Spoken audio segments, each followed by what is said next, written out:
It's years in the making, because we are the fixers, we are the nurturers, and we're always trying to make it better. And we're always trying to do more than our part.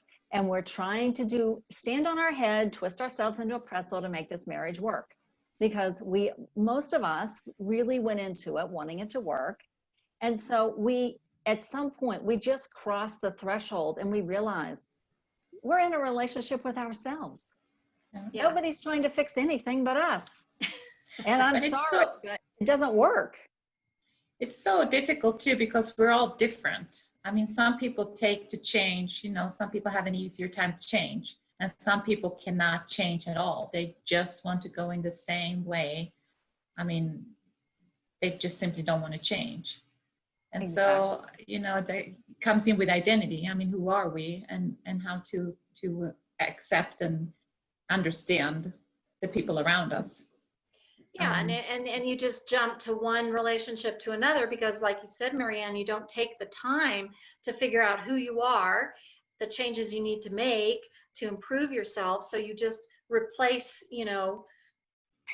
guy du jour, and instead of taking the time, and that's where I'm coming from, and what I try to help people do is process, because as you mentioned before, Gayla, I mean, I've actually had both experiences. I divorced years ago, and then I married again, and my husband died. So I've had, unfortunately, the fortune of being able to compare the two experiences. And in some ways, divorcing is worse, because it's like the person's still there, and it's a constant reminder, and the scab is constantly being pulled off because you have to go to your child's wedding and they're there, or they're there with their new spouse, or whatever. Whereas when somebody dies, I mean, that's it. That's all you got, and you have to really process the hurt and the pain. That's why I'm an emotional health coach, because I went through that experience. I know what that's like, and if I can help people not have pain like I went through, I didn't feel supported, I want to support people through that, because it is pretty darn horrific. So, but yeah. Of course, it absolutely is horrific.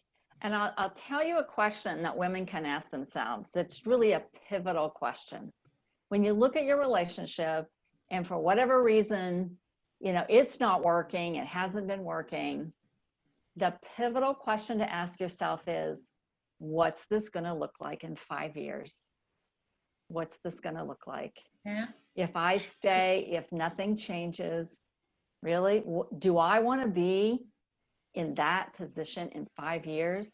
And when I ask myself that question, even though I found it horribly embarrassing to divorce my husband after 23 years, here's the reality. He left me.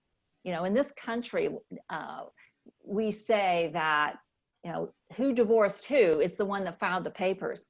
No, it's not really the one who filed the papers. It's the one who left the marriage emotionally, physically, spiritually, intellectually, financially.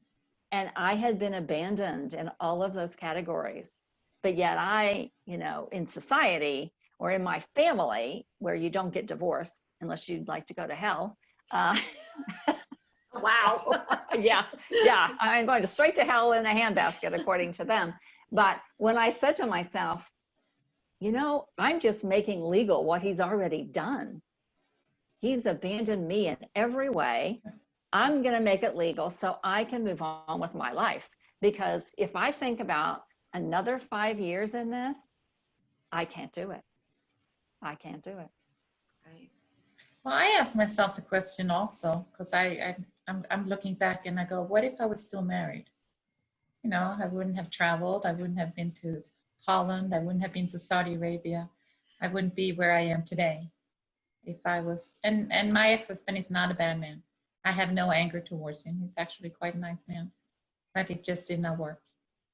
But if I was still married to him, where would I be?